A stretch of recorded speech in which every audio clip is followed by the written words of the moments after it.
Hello everyone, my name's Matt Johnston and welcome to The Interesting Times, a show that looks and laughs at UK politics.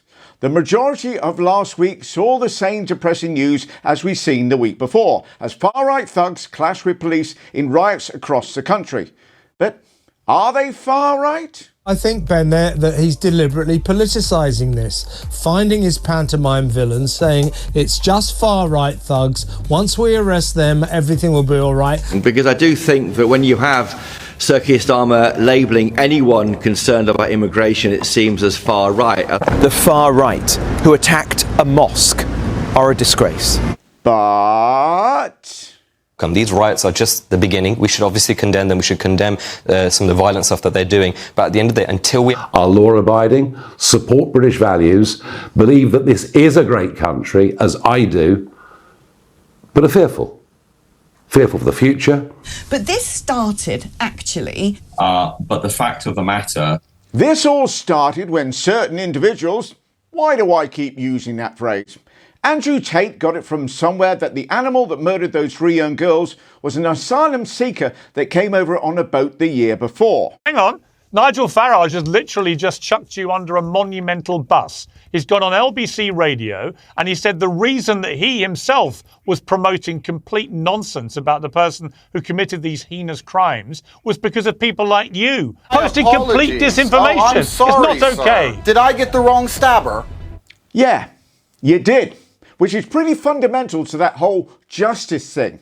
But what the hell is Nigel Farage, a sitting member of Parliament, lest we forget, doing getting his news sources from a reality show idiot, accused rapist and human trafficker, homophobe and racist?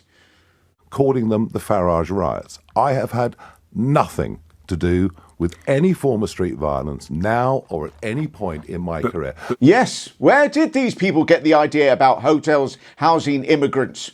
They're nearly all men, and nearly all of them are quite young men. And they cross the English Channel in dinghies. They pay criminal traffickers to bring them into the United Kingdom, and we pick them up and put them in 4-star hotels. So we've been talking a lot about hotels, migrant hotels, springing up all over the UK. Migrant hotels, the history of that with this town. So, dramatic front page of the Daily Mail, 19 suspected terrorists have crossed the English Channel in small boats and are living in 4-star hotels. It's worth mentioning that Reform aren't the only party in Parliament, although sometimes it might feel that way. There is also the Conservative Party, which is what happens when Reform rhetoric meets reality. Robert Joyne Jenrick, or Gives the Job Bob, he definitely doesn't look like a Bob, did the Newsround news to lay out his credential. And if you're looking for a Conservative Party leader, Robert has all you need. Now, Robert, if you want this job, you are going to have to show a little bit of racism. New poll where British people have said, more than half of them have said that they think Tory governments of the past 14 years do bear some responsibility for it because of the rhetoric that's been used. Do you regret some of the rhetoric that's been used? Absolutely not. Let me be... You don't regret any rhetoric? No, absolutely not. Let me be completely clear. Wonderful. Complete ignorance of the law and other cultures? I thought it was quite wrong that somebody could shout What about the Allah last 8 or 9 Akbar days? on the streets of London and not be immediately arrested or... I know it does sound scary when people don't talk English. And finally, complete lack of awareness of gaslighting. This is what you said to the House of Commons in February on these issues. We have allowed our streets to be dominated by Islamist extremists and British Jews and others to be too intimidated to walk through central London week after week. And now we're allowing Islamist extremists to intimidate British members of Parliament. This is wrong. It has to stop. How do you kind of feel watching that clip back now? I think I was absolutely right. Oh dear, Robert. I think actually you might be overqualified for this job. One of the other contenders to get the HMS Tory iceberg bound is Mel Stride, who also went on to Sky News and was asked about Robert's language. And well, Mel's a bit more moderate. Precisely. He said, I thought it was quite wrong that somebody could shout Allahu Akbar on the streets of London and not be immediately arrested. Well, I would disagree with that position. Pretty strong stuff, Mel. Not arresting people for speaking in a foreign language. You're not going to get far with that far-left communist trans vegan crap. You won't get away with that on GB News either. And also, the waving of the Palestinian flag is actually a terror flag. That flag symbolises hatred of Jews, pure and simple. That is so incorrect, and I cannot believe you're actually saying that. Can't believe he said that. I'm guessing this is your first time on Extra Strength Lager's network. Thank God, though, we now have a compassionate and responsible Labour Party running the country. Terrified of the Islamophobia, the racism, the hatred directed at minority communities. And those politicians who have pandered to this, who've fanned the flames of this, they've got to be called out. Agreed. Well said, John. People coming from countries like Bangladesh are not being removed. And those people who shouldn't be here, when they come from countries like Bangladesh or wherever, we're going to send them back. That backlog, which at the moment is costing the UK taxpayer £8 million per day.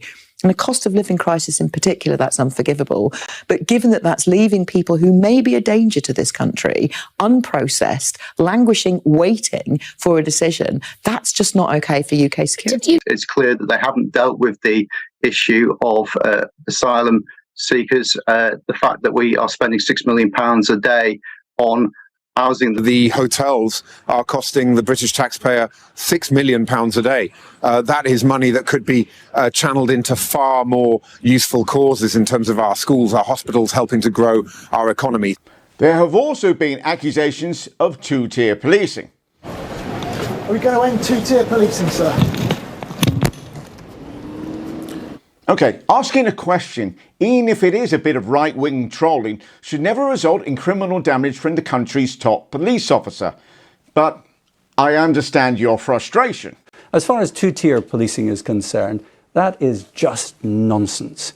It's often said that noisy marches in relation to Gaza or whatever and so on have been policed differently to these riots. Yes, of course they have. Because noisy marches are not setting fire to hotels or throwing rocks at the police or setting fire to police vans. Yeah. Police tend to respond to different levels of protest, well, differently. You've just described everyone earlier on as being football hooligans. I mean, unless you've followed each and every one of these people around, I suspect you've got no idea whether these guys are football fans, rugby fans, or no sports fans at all. They could be synchronised swimming fans. Or followers of interpretive dance. You can't make assumptions. About 70% of them have got criminal backgrounds. We've got criminal damage, violence, weapons offences, football banning orders. And then, of course, there's the Reform MP for Ashfield and Gammon in a suit, Lee Anderson. The message I'm getting loud and clear from my constituents is that they are fed up with seeing police dancing around rainbows and being nice to people and running off from rioters. They want the police to do their job. Ah yes, that was Lee, of course, talking about the arrest of 3 British Pakistani men at Manchester Airport. Well, no ambiguity there. That's Lee. No nonsense, straight talking, man of the people. There's a lot of young lads out there, the British working class lads out, throwing stones and damaging things. They're not far-right thugs. They're just, they probably had one too many. They've got involved with the wrong crowd. They're throwing stones, they're damaging stuff. These aren't far-right thugs. They're just young idiots that's got carried away. Young lads, young foolish lads. We all do daft things when we're young. Yes, they just need a hug and a cup of tea. And we can have a chat whenever they're ready, really. Let them have a lie-in. It's fine. Talk TV's Alex Phillips had a guest who challenged her. Uh-oh. Tell me, what is far right, and especially related to what is going on here? Explain far right. Give me the definition, please. It's quite self-explanatory, but it's far to the right of the political axis. No, well, explain it. You say it's self-explanatory. Yeah. That's tautological. That's like saying two twins. What is it? Explain it, list it, identify it, give it a shape, give it a texture so we all understand what you mean when you're using those words. What sort of texture is far right? What sort of shape would it be? What sort of taste? I'm getting xenophobia, small-mindedness and a distrust of what anyone that isn't me thinks. Alex Phillips, honestly I'm obsessed, then having done her own show, decided to appear on Mike Graham's Plank of the Week, which is less of a TV show and more of a formality. She was there to denounce the Health Secretary, Wes Streeting, for saying racists shouldn't get NHS treatment. North Korean levels of Stalinism is coming out from these people. Like, but if you don't follows... get like life-saving medicine if we think you're not nice. There's none. So what we're saying is, if we don't like someone's beliefs, they don't deserve chemotherapy. Well, you won't be at all surprised to learn that Wes Streeting didn't quite say that. It was more on the lines of, if you're an NHS worker, came for a member of the public, and that individual decides to make a racist personal attack on you, then you would be quite within your right to say, I am not going to treat you anymore, and if you want someone to treat you, you should start by appreciating the incredible job that people in the NHS are doing. But I understand that's the equivalent to throwing political dissenters into a gulag. Alex Phillips, her again, then went on to Newsnight. Tits in, Alex. This is the Beeb, remember? Yeah, and did we learn lessons from that? And did we start listening to them? I don't think we did. Interesting. One of the things that I've noticed over the last few years in particular, where you're looking at Farage and Trump, it is a long list of moans. They've gone to a section of society that has been left behind by the global economy, has lost trust in politics, have lost any sense of their national narrative, but all they've done is indulge their sense of frustration and their misery, and what they haven't done is put any real solutions on the table. So why does she need glasses to give her opinion, but not to read an autocue? Alex, putting on a pair of fake glasses to make people think you're intelligent is a little bit sad, isn't it? Free speech is important, but it can, in certain cases, come not just second, but a distant second to the responsibility that having that freedom requires. And I'm sorry, America, as I appreciate that's a bit of an alien concept to a country where it's the top amendment. But maybe that's why we've just elected an educated, empathetic leader, and you're in danger of electing an orange rapey man-child with the attention span and emotional maturity of a 3-year-old on a strict sugar diet who nearly destroyed democracy last time and yet inexplicably is allowed to have another crack at it. Let me put it another way. You should not post anything online you would not be happy to see in 8-foot-tall neon letters outside your home. And this right here is the reason for this. The social media companies need to take responsibility. I think they are publishers. If what appears on their platforms were to be published in a newspaper or broadcast by the BBC, then people would be going to jail. Exactly. The far right may have been behind inciting the hatred and misinformation online, but being centre-right, far-right or even further right will certainly not get you a presenting job on this channel, but it is in of itself a legitimate political stance. So while this may have been far-right thuggery, it was and is more than that, it's anarchy, where enemies of the state can instigate civil unrest online and abroad by spreading disinformation and misinformation, accusing the government of withholding the truth, saying you can't trust the authorities, then call up 100 protests across England, knowing the police are going to be stretched and exhausted and can't cover every area, and then claim that it's a government conspiracy when no one turns up. And the reason that X, Twitter, whatever you want to call it, is showing these news programs, which aren't news programs, but heavily biased opinion shows, and yes, I'm aware, and I'm talking about that with this show, but as has been shown on some of the comments I get, people are pretty aware of what they get with me.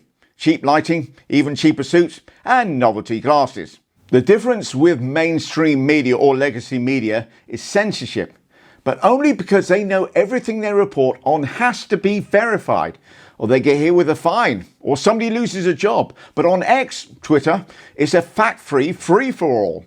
Got an opinion, don't sit on it, get it out there. And Elon seems to know this himself, tweeting a Telegraph article that the rioters would be sent to the Falklands. But here's the thing, the article's fake. The Telegraph themselves confirmed it was nothing to do with them. But Elon not only didn't delete it or apologise, he doubled down by retweeting it. He also retweeted that civil war in the UK is now inevitable. Well, of course, we are British. If we are going to have a war, it's going to be a civil one. Sorry for hitting you on the bonce with that brick, old boy. I was aiming for your nuts. Oh, that's quite all right. Fancy another go? If, as the saying goes, opinions are like arseholes and everybody's got one, then these arseholes' days could be numbered. we will throw the full force of the law at people. And whether you're in this country committing crimes on the streets or committing crimes from further afield online, we will come after you. Elon Musk even retweeted a tweet showing that X is the #1 news app in the UK. But here's the problem. X isn't a news app, it's a social media platform. But even then, before the sociopathic Android took over, it had rules to follow. Now it's an online free-for-all. And anyone that wants to stop, I'm just going to say it, fake news from being spread, which could cause national riots based on misinformation and hate, is considered to be a member of the woke Stasi. And then, when the dust settled and the fires were put out, decent people came out to show their support not only for refugees, but the country. It was a beautiful sight in Bristol, Brighton, Southampton, Liverpool, Lancaster, and Norwich. Was at a solidarity process outside an asylum hotel in his constituency. Thank you very much for speaking to us. What was it like when you were at that protest this evening? I'm very, very proud tonight to be the MP for Norwich South. Very proud to be a part of that. I'm very proud to stand with my community. Yes, Norwich being all progressive. Haha, take that, Clacton. Glasgow also took part in anti-racist demonstrations to counter the two protesters. And not to be outdone, Cardiff also took to the streets. And in Belfast, the counter-protesters heavily outnumbered the anti-asylum protesters. They think very strongly about immigration issues here, and they've come to voice that. But I would estimate that there are somewhere in the region of around 100 of them. And if the camera just comes back this way with me, we'll make our way through the armoured vehicles of the police service. You have somewhere in the region of about 700 protesters who are taking part in a stand-up to racism demonstration. They've been making their voices heard and their presence felt for the last hour in Belfast city centre. I think again it's important to stress that we are right in the middle of rush hour here in Belfast, and the city has come to a complete standstill because of these counter demonstrations. It is fairly well mannered at the moment. They're vocal, but there's no sign of any disturbance. Good God, please change the record.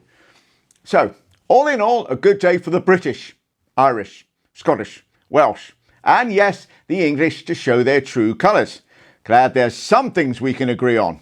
In Walthamstow, East London, a far-right protest never emerged, but the counter-protest was something to behold, a jubilant, irrepressible spirit that not even this moron could dampen. They are disgusting, nasty bastards, and we need to cull their throats and get rid of them all. That is Ricky Jones, and up until he decided to pick up the mic and wow the crowd with his appealing to people's calm by advising to cut the throats of those on the other side of the protest, he was a Labour councillor. He isn't anymore. Good job, Sir Keir, and has also been charged with encouraging violent disorder. Less than 24 hours later. Good job, the police. Two-tier indeed. It was a good day, though, for good people, no matter their beliefs. As the Bible says, the light shines in the darkness, and the darkness has not overcome it. John, chapter 1, verse 5. Or in the Quran, he may bring you out from the depths of darkness into light. Al-Baqarah, ayat, verse 257. And from the Hebrew Bible, light dawns in the darkness for the upright, gracious, merciful, and righteous. Book of Psalms 112. Now, I'm not religious, but I do have a mantra I live by. Generally not trying to be offensive here, but I'm hoping that people accept it in the spirit, maybe not the Holy Spirit, it's intended. Here goes then. From the boys. Don't be a cunt. Billy Butcher, Season 2, Episode 8. And that's it. No time to talk about the fact that in order to keep my channel functioning, I am going to have to include a few more adverts. This one is for memory loss, I believe. Let's talk about immigration.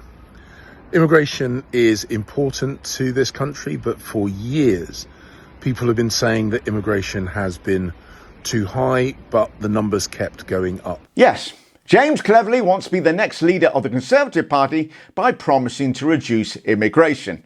The Conservative Party who, just to remind everyone, failed to reduce immigration for 14 years and had 7 Home Secretaries, each of whom was more inept than the last, including the last Home Secretary, one James Cleverly. They're all thinking that this is a hill they want to die on. No time to talk about the fact that, sadly, today is the last day for the Olympics, and I will have to go back to not caring about sport. Well done to all who took part, from the fastest sprinters to the most Australian of breakdancers. It's been a remarkable spectacle. Still, there's plenty of action on the final day before the show that is the closing ceremony, which no doubt will be Jesus in a manger being twerked by 3 drag kings. Thanks for watching all. Stay safe, stay true, stay kind. Take care.